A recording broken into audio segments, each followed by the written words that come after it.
General Flynn's resignation is not the end of the story. It is merely the beginning. There needs to be an independent and transparent investigation. The White House counsel cannot lead this investigation. And the new Attorney General cannot be, Jeff Sessions, cannot be the person to lead that investigation. I expect Jeff Sessions to recuse himself, and B, I expect what's put in its place to be independent, transparent, and impartial. We'll wait and see what they propose. It's the Democratic Senate Leader Chuck Schumer today calling for an independent investigation of Michael Flynn, who has now resigned as National Security Advisor, saying the White House counsel can't lead this investigation. The new Attorney General cannot be the person to lead that investigation. There needs to be an independent investigation.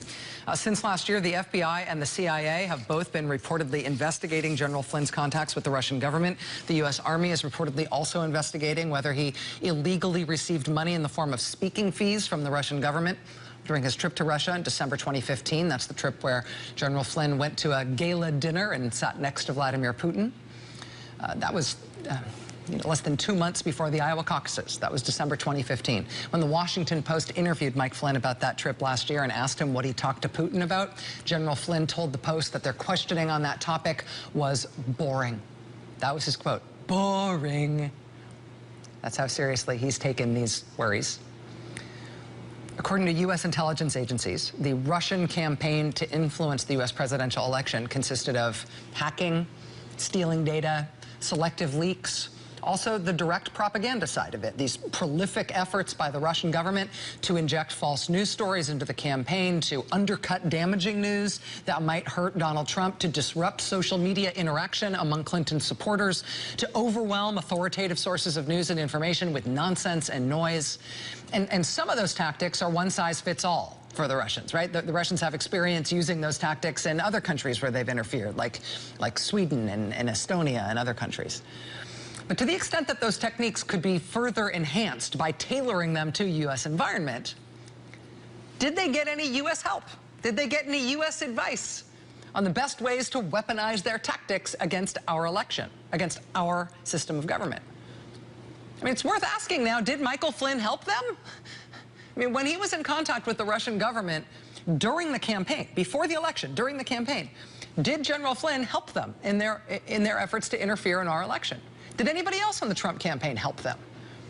I mean, as U.S. intelligence agencies and Congress are investigating Russian interference in the election designed to benefit Donald Trump, there is this record of General Flynn, leading Trump supporter, hobnobbing with the Russian president during the campaign.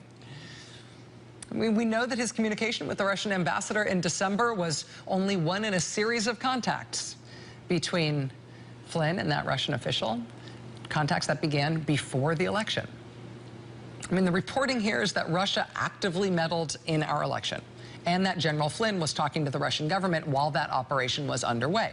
What was going on in those conversations? Further to that point, the New York Times just moments ago has reported, citing 4 current and former American officials. The New York Times has just reported that it wasn't just Flynn, it was multiple Trump campaign aides and associates who had contacts with Russian intelligence officials in the year before the election, during the campaign, at a time when Russian intelligence officials were interfering in our election to help Donald Trump. What was the substance of those comments?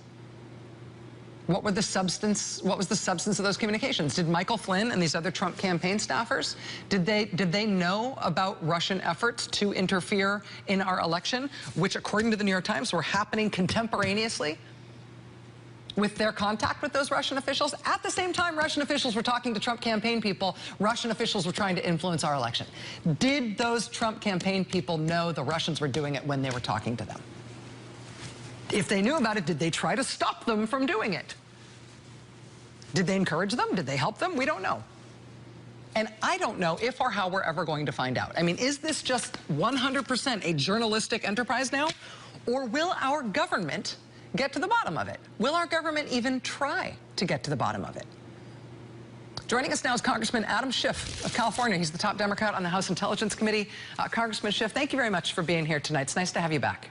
Thank you. Good to be with you. Let me ask your response, first of all, to this new reporting from the New York Times. I don't know if you had a chance to review it. The headline is, Trump campaign aides had repeated contacts with Russian intelligence. The New York Times citing multiple American sources saying that phone records and intercepted calls show that members of Trump's presidential campaign had repeated contacts with Russian intelligence officials during the campaign in the year before the election. I just wanted to get your response to that. Well, this is really I think, the heart of the investigation, and that is, was there some form of collusion between the Trump campaign and the Kremlin? The Kremlin was engaged in illegal activities in the United States designed to influence the outcome of the election.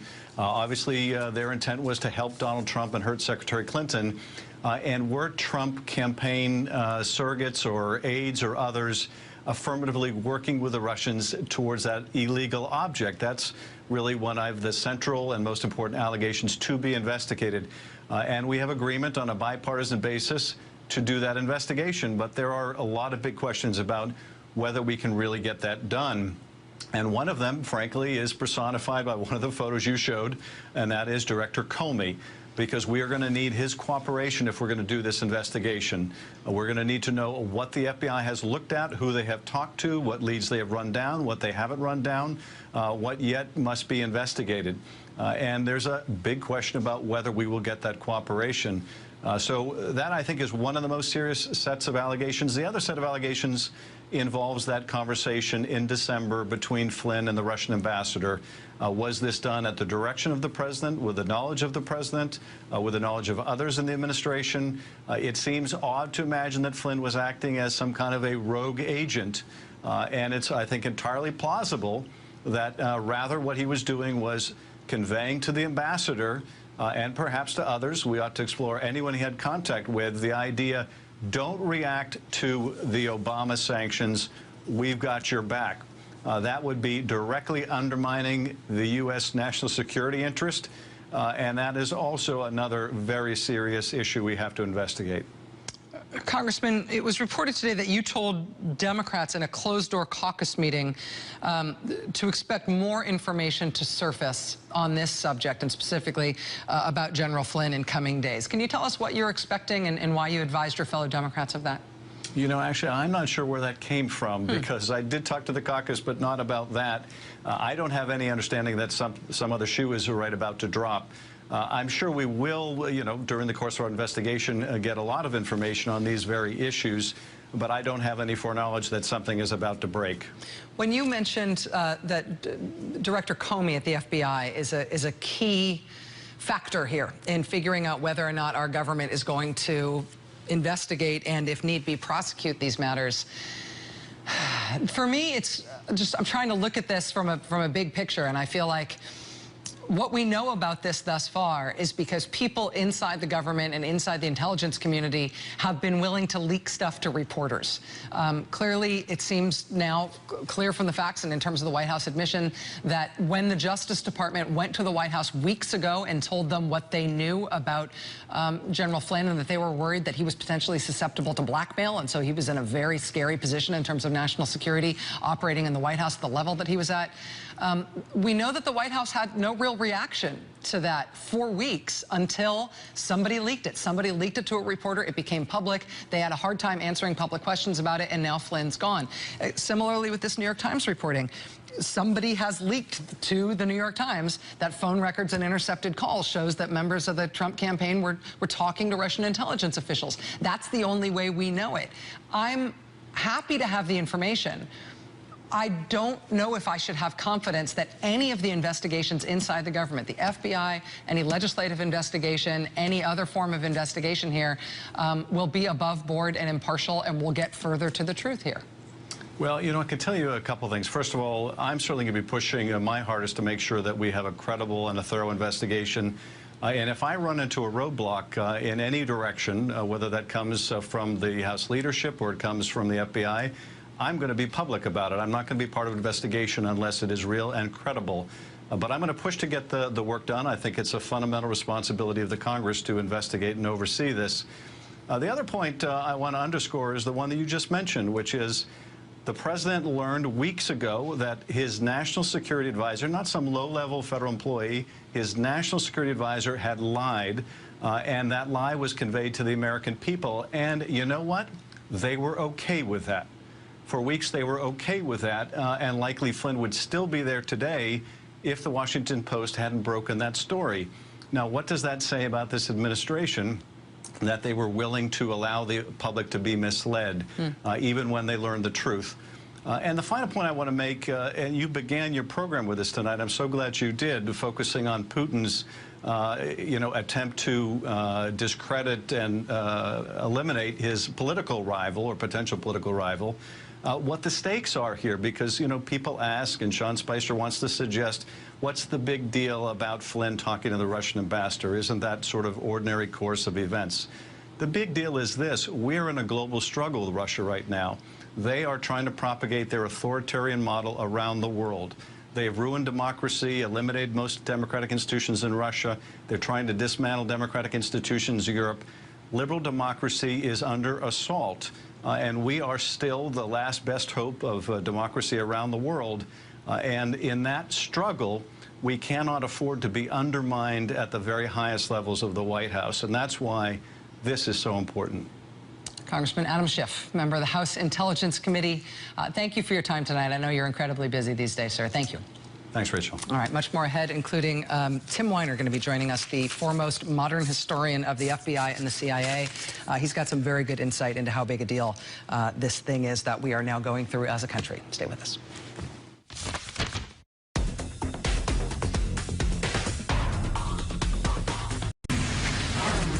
So we've got the top Democrat on the House Intelligence Committee, Adam Schiff. He's going to be joining us live in just a moment. I've actually pushed that back for a second just because I want to bring you some breaking news that the New York Times just posted. This has just gone up since we've been on the air. I've just been marking it up with my trusty highlighter. Let me just, we haven't prepared any graphics on this or anything, but let me just tell you what they've just reported is directly relevant to what we need to talk to Congressman Schiff about and what we were just discussing. Trump campaign aides had repeated contacts with Russian intelligence, is the headline. The operative word there being campaign. This is during the campaign. This is during the election. I'll read you the lead. The phone records and intercepted calls show that members of Donald Trump's 2016 presidential campaign and other Trump associates had repeated contacts with senior Russian intelligence officials in the year before the election. The Times is citing 4 current and former American officials. 4 officials, current and former. American law enforcement and intelligence agencies intercepted the communications around the same time that they were discovering evidence that Russia was trying to disrupt the election by hacking into the Democratic National Committee. The intelligence agencies then sought to learn whether the Trump campaign was colluding with the Russians on the hacking or other efforts to influence the election. And then this is very carefully couched. The officials interviewed in recent weeks said that so far they had seen no evidence of such cooperation. But they are documenting repeated contacts at the same time that the Russian intelligence agencies were influencing the election.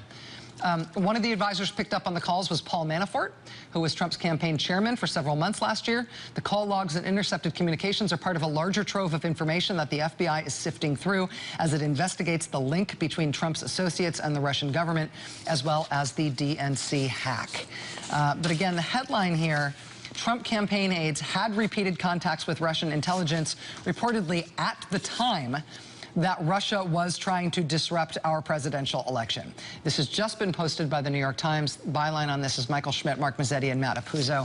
We've got the top Democrat on the House Intelligence Committee, Adam Schiff, joining us next, and none too soon. Stay with us.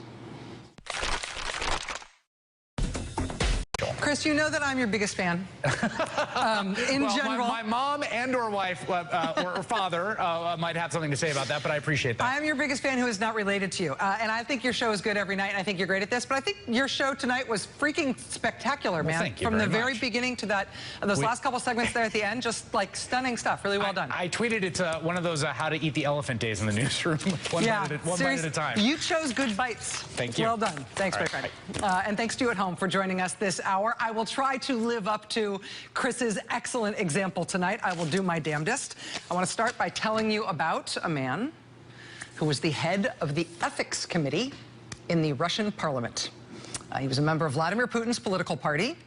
as a member of parliament, he declared publicly what his income was. He said his only income was his government salary. He was making about $72,000 a year. He reported also that his wife contributed to the family income. She made an additional about $5,000 a year or so, thereby bringing their total family income to about $77,000 a year, give or take, before taxes. But you know, you'd be amazed how far that goes. Turns out that one member of the Russian parliament, head of the ethics committee, Putin's party, he and his family owned their home in Russia. They also owned a second home in Russia. They also owned a large apartment. They also owned another large apartment.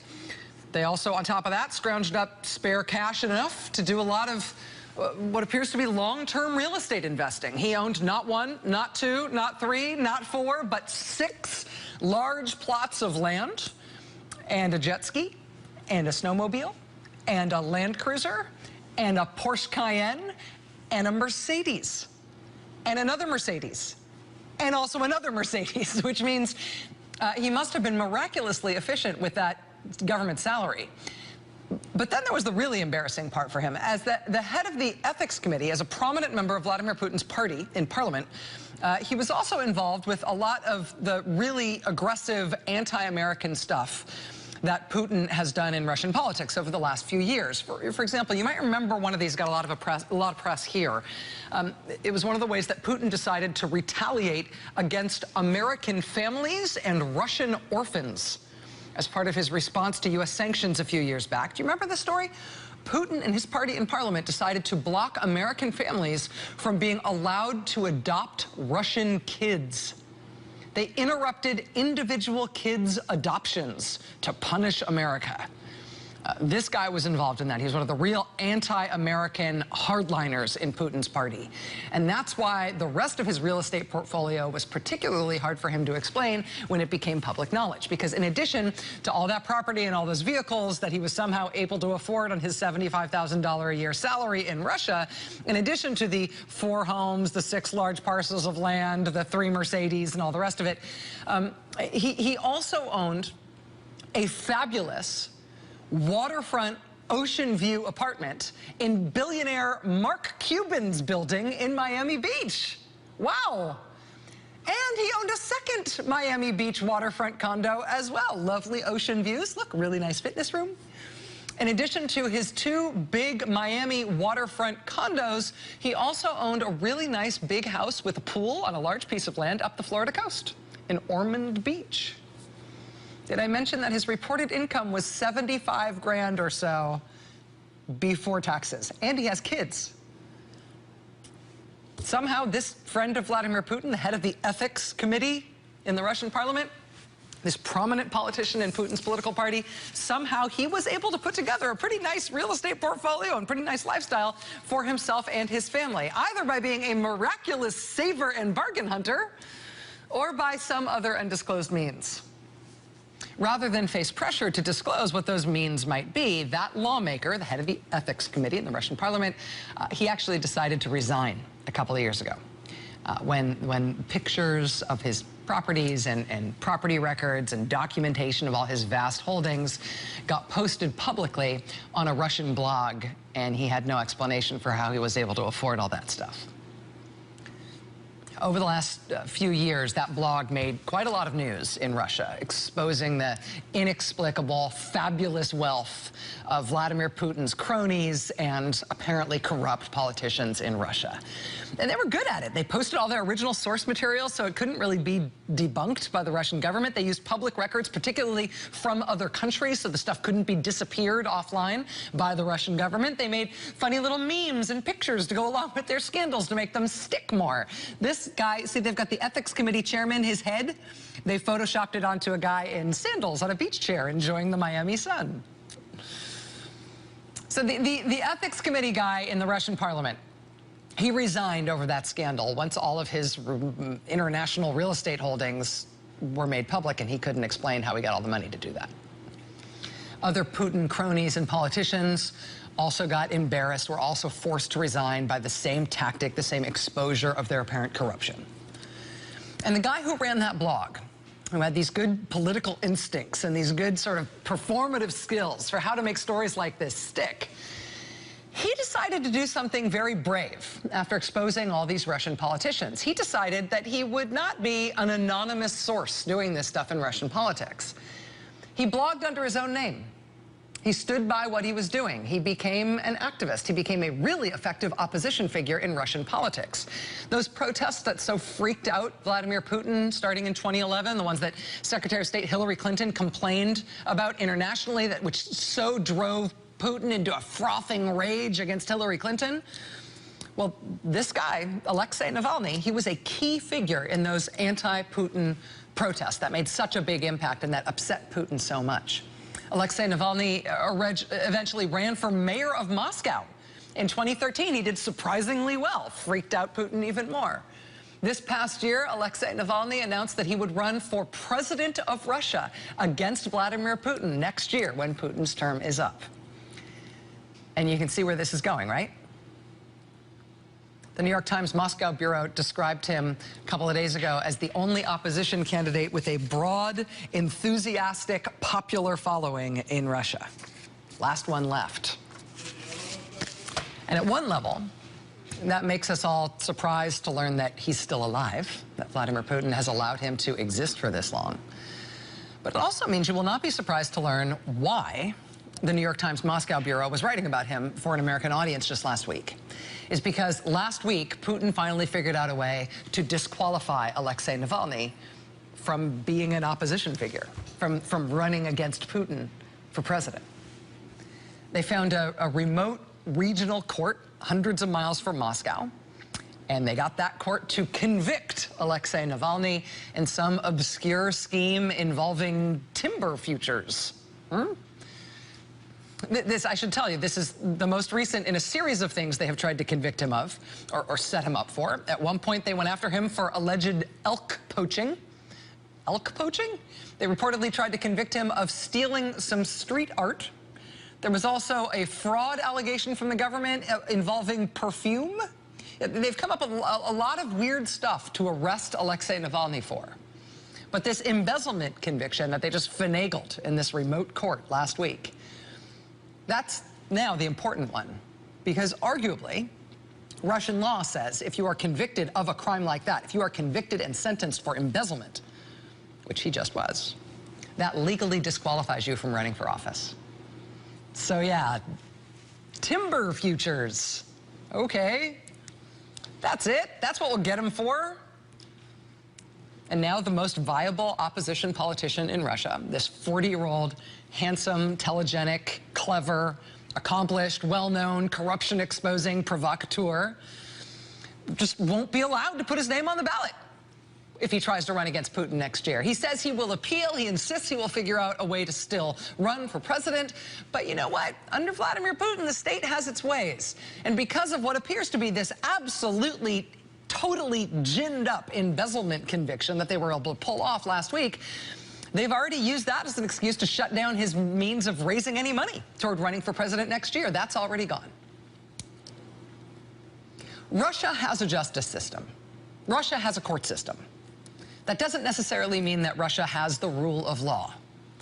In the same way that Putin has taken over almost all sources of news in his country, in the same way that he has taken over big business in his country. It's not possible to operate an independent business of any significant scale in Putin's Russia without Putin being cut in and being involved.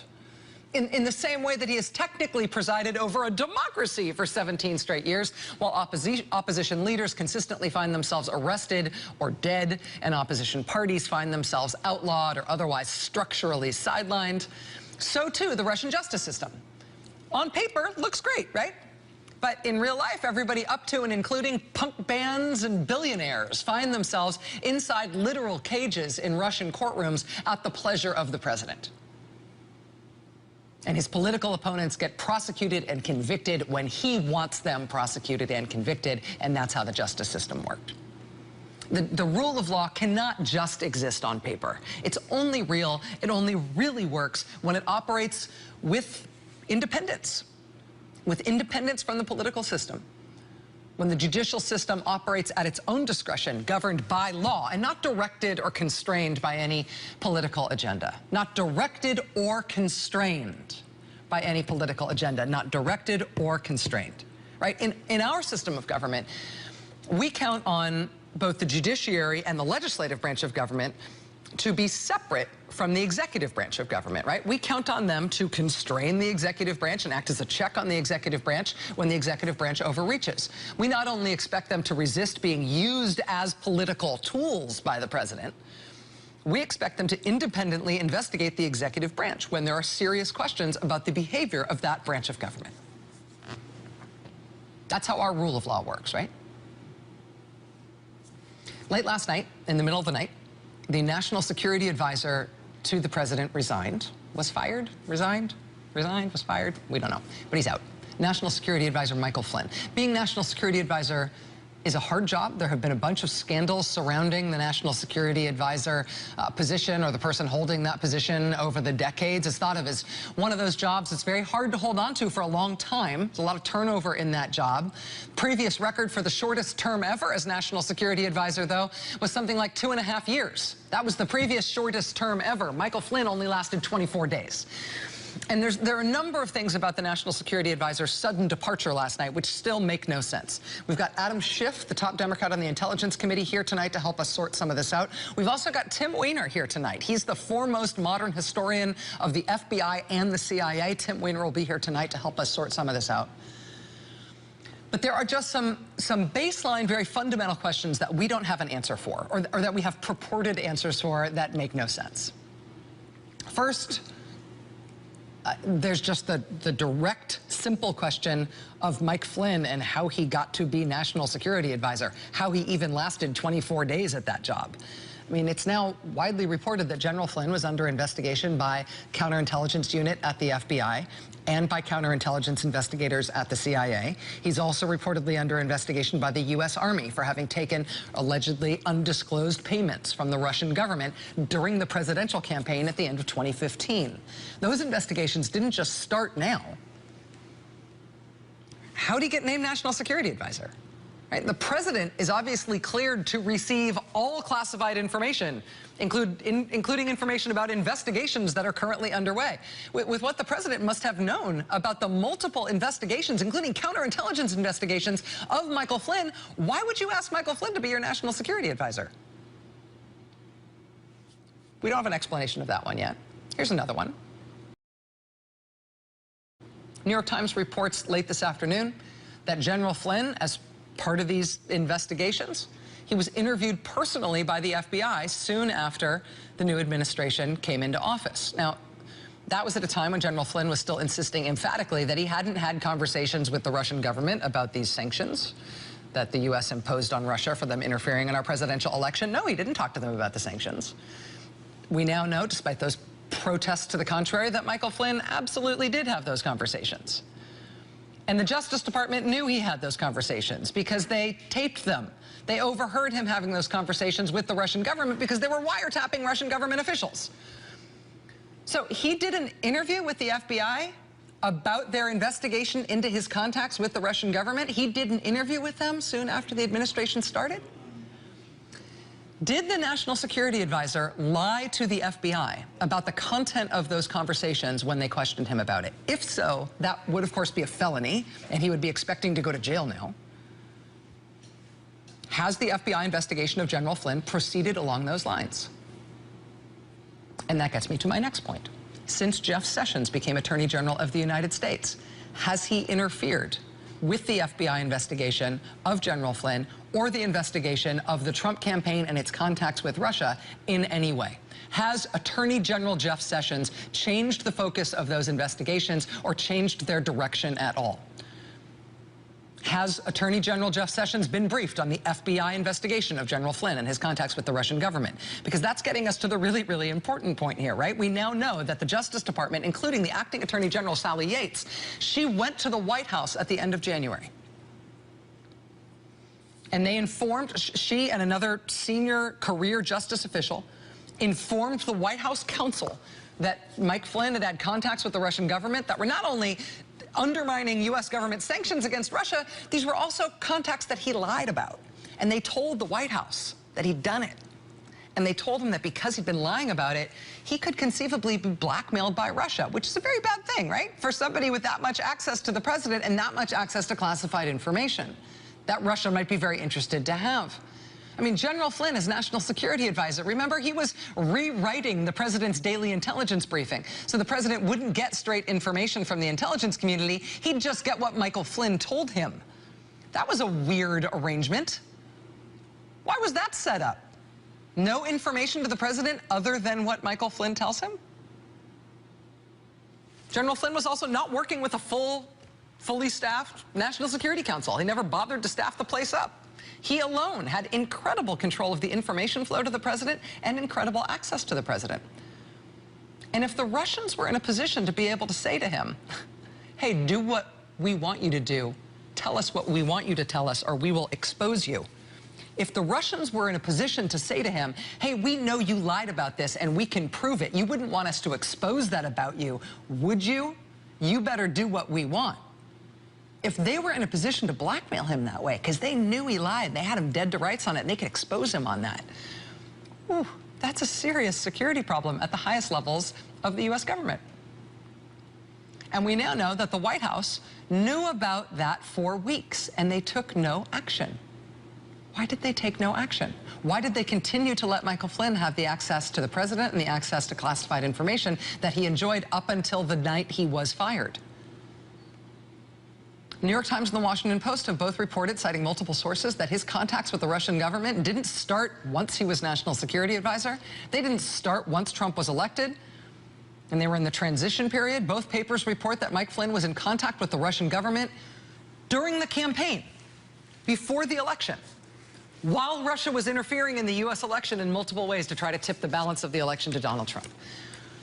Did Mike Flynn help them with that? Did Mike Flynn or anybody else from the Trump campaign collude with the Russian government in their efforts to undermine the U.S. election? It's a very, very, very serious charge. Right now, it's an absolutely unanswered one at this point. Will that charge be investigated? If it turns out to be true, will it be prosecuted? The head of the House Oversight Committee today was asked whether he might open an investigation into Michael Flynn and his contacts with Russia. Jason Chaffetz answered, quote, I think the situation has taken care of itself. So no then. The top Republican in the House and the top Republican in the Senate have both insisted there's no reason for any sort of independent or special investigation into these allegations because the intelligence committees can handle it. Well, okay, this contact with the Russian government that Mike Flynn lied about, that has led to him now being fired from this administration, that contact with the Russian government, that happened during the presidential transition.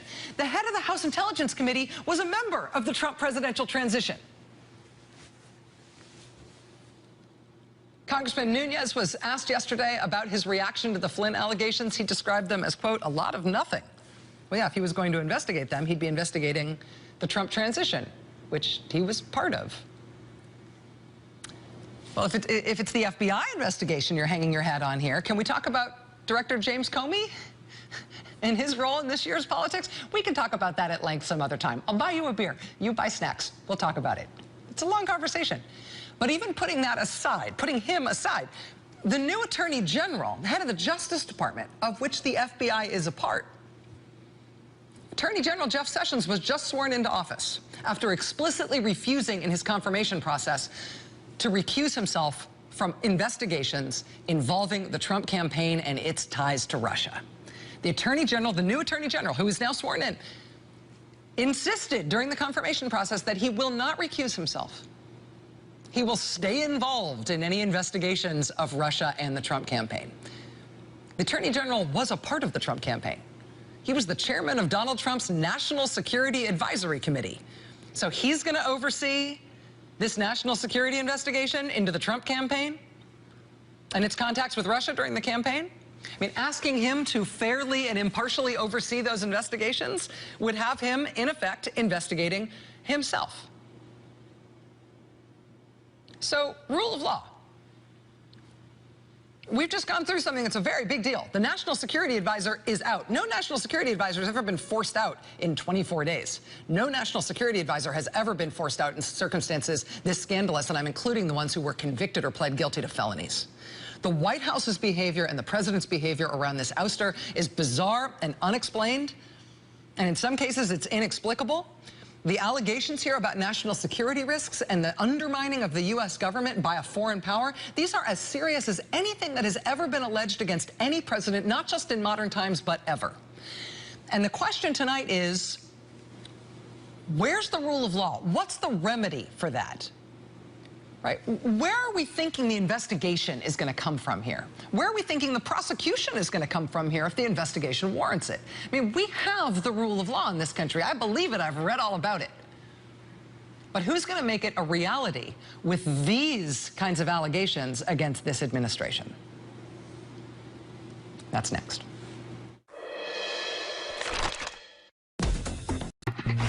Senate Minority Leader Chuck Schumer, as I just mentioned, called for an independent investigation today, pointing to potential criminal violations by Michael Flynn and possibly others.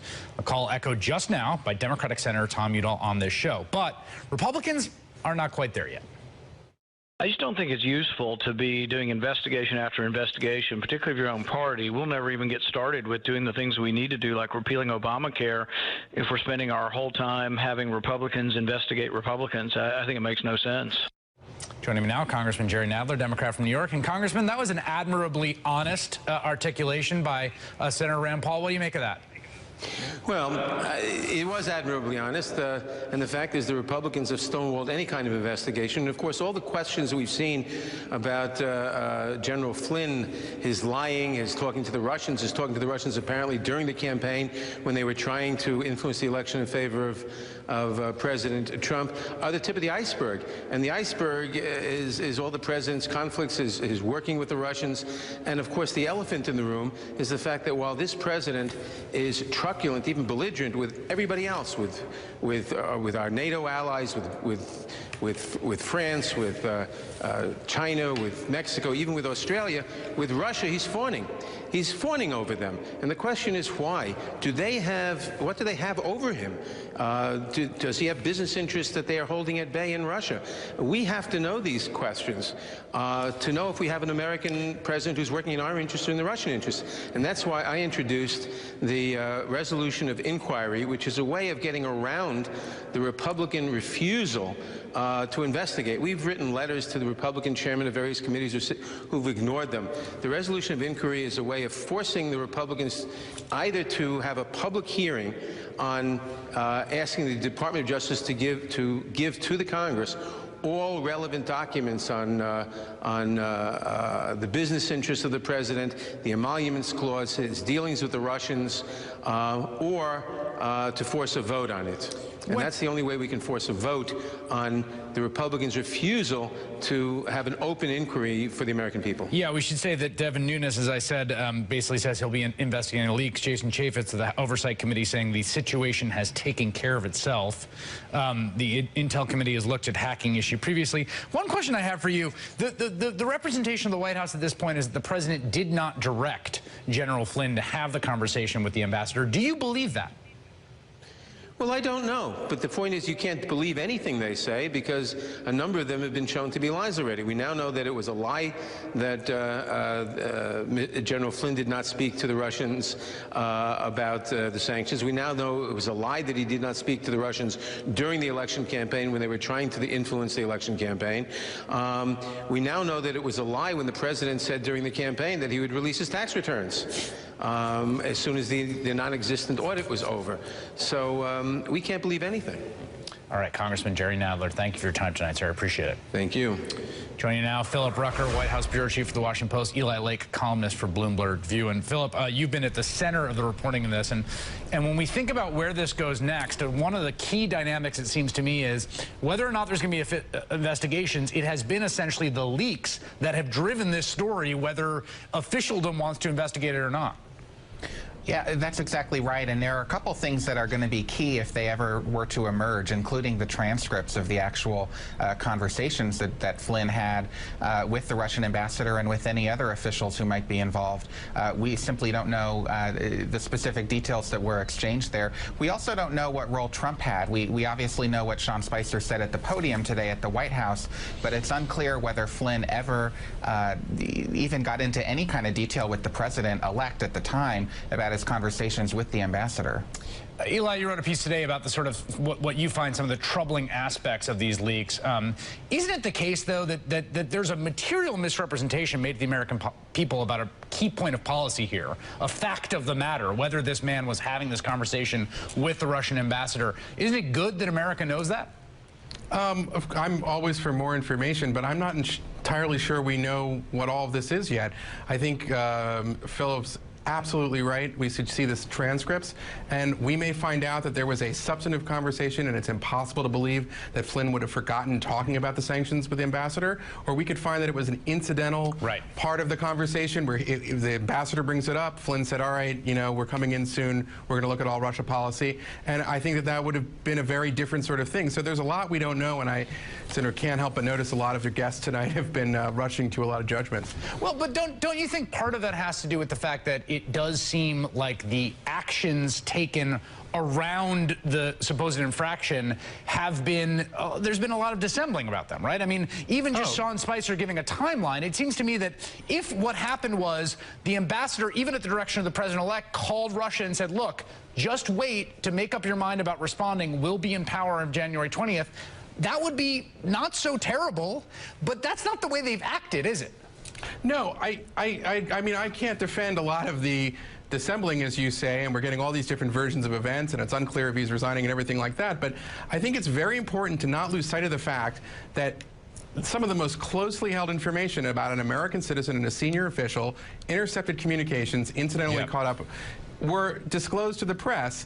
That's something we associate with police states because it can ruin someone's reputation, and we entrust the intelligence community to make sure that sort of thing is not selectively leaked and disclosed to the public to affect our politics. And just as it was wrong for the FBI to leak before the election, affecting politics regarding investigations into Hillary Clinton's foundation, I think this is also a kind of interference from the national security state in our politics, and we should be very troubled by that. Do you agree with that, Philip? Well, it's an interesting thought. You know, I'm not going to speak to the motivations of the sources. I would point out, to defend myself and my colleagues at the Washington Post, these were not sort of handouts that were just handed to us. I wasn't saying that, I know, but the reports were the product of very dogged and hard reporting over many days to try to get this information from officials in the U.S. government. Philip, where does this go next? I mean, part of it's hard sometimes to take stock of all the moving pieces, because what appears, if you sort of step back, is that there is an active, possibly cross-agency investigation that's happening about the kind of core issue here, which is, was the Trump campaign or Trump surrogates interacting with Russia in some fashion? Right. That there's an ongoing investigation about that, the size, scope, and details of which we don't know, but seems to be at the center of what we're all trying to get at.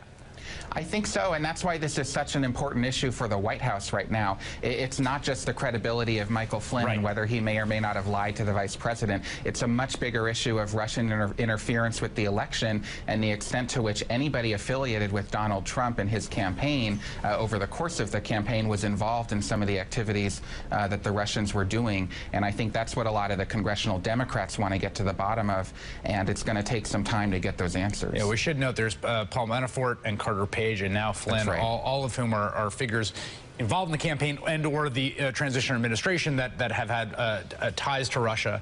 Philip Rucker and Eli Lake, thanks for joining us. Appreciate it. Thank you. Thank you. Just ahead, coming to the defense of Michael Flynn, but not exactly helping a situation, what Russia and Russian media are saying after this quick break. Missile technology.